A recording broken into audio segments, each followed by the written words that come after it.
As the seventh night of brutal riots rock the nation, 39 cities now face destruction and despair as peaceful protests for George Floyd turn violent. Joining me now is Republican Pennsylvania Congressman Reschenthaler. Congressman, thank you for joining us. Good morning to you. Good morning, Emma. Thanks for having me on. Absolutely. Now, Philadelphia, Pennsylvania, is one of the major cities that's seen peaceful protests turn violent. I saw video, unfortunately, of a police car on fire. What's your reaction to what's going on downtown? Well, Philadelphia is getting hit hard. Pittsburgh has gotten hit to a certain extent, so it certainly has not spared Pennsylvania. But let me just say this generically about everything going on across the country with these protests. The problem that we're having is that the violent protesters, those that are looting, those that are members of Antifa that are sowing chaos and discord, the real tragedy is that they are taking attention away from the peaceful protesters who are protesting police brutality, and they're really conflating these two messages. I think that those that are engaged in peaceful protests, they deserve our compassion and our support.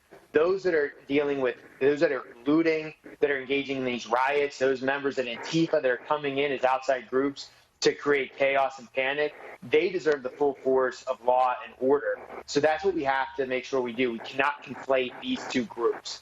Absolutely. I'm right there with you, and I want to be sure that we're showing this. Videos from around the country are surfacing. They're showing people who are coming together, like one from South Philly. It actually shows a large group of residents gathered outside a Target to protect it from being looted. I know in Brooklyn, New York, that happened as well. But does it show to you, Congressman, that community members are just fed up with these violent riots? Well, most people have compassion for the peaceful protests, and most people also are against the rioting and the looting. So to me, what you're seeing in South Philadelphia isn't a surprise. It's neighbors coming together to defend their neighborhoods, to defend the businesses that so many people rely on. So this is not a surprise. But I think that what we need to do is we need to make sure that we revert to law and order, right? So these curfews are only really punishing those that are law-abiding citizens that are actually staying at home. Yet these liberal mayors of these cities are not enforcing those curfew laws on the members of Antifa, on the rioters, on the looters. So we need to have law and order that's equally applied. We need to have justice for Mr. Floyd, and we need to make sure we fight police brutality. But we also have to make sure that we protect the businesses and protect these communities as they face these looters. Absolutely, and we know that the president would like to instill law and order as well. He's also gone on to declare Antifa as domestic terrorists. Do you, Congressman, believe that Antifa is behind some of these riots that we're seeing in your state? Without question. You know, we know in Santa Monica, something like 90% or a number that's in the high 80s, low 90s, the protesters came from outside of Santa Monica. Antifa was really driving people to these areas. They're the ones that are organizing a lot of these riots, and the outside groups are the ones that are really creating the chaos. The organic movements, those that are people that are protesting peacefully against police brutality, they're the ones that are really being taken advantage of by Antifa and these other groups that, again, are distracting from that really good message that we shouldn't have police brutality and we need justice for Mr. Floyd.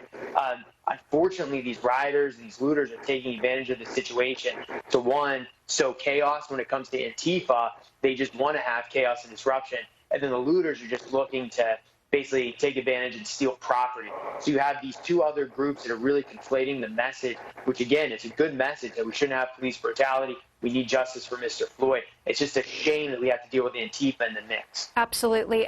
Congressman, finally, we've had you on the program before talking about Governor Wolf and his restrictions and lockdowns in your state. Now we're seeing people come out in mass protests right now, clearly not abiding by social distancing measures in certain circumstances. What's your message to the governor here in his response to these protests? My message to the governor is open this state back up. People of Pennsylvania just want to work. They just want to go back to their businesses and their places of employment. They want to put food on the table. But we've had draconian measures that have made it impossible for law-abiding citizens to make a living. We've already flattened the curve. We have not had the spike that was predicted. So now's the time to open back up and get Pennsylvanians working again. All right. That's Republican Congressman Guy Reschenthaler from Pennsylvania. We appreciate your time. Thank you very much for coming on the program. Take care. Thank you, Emma. Take care. You got it.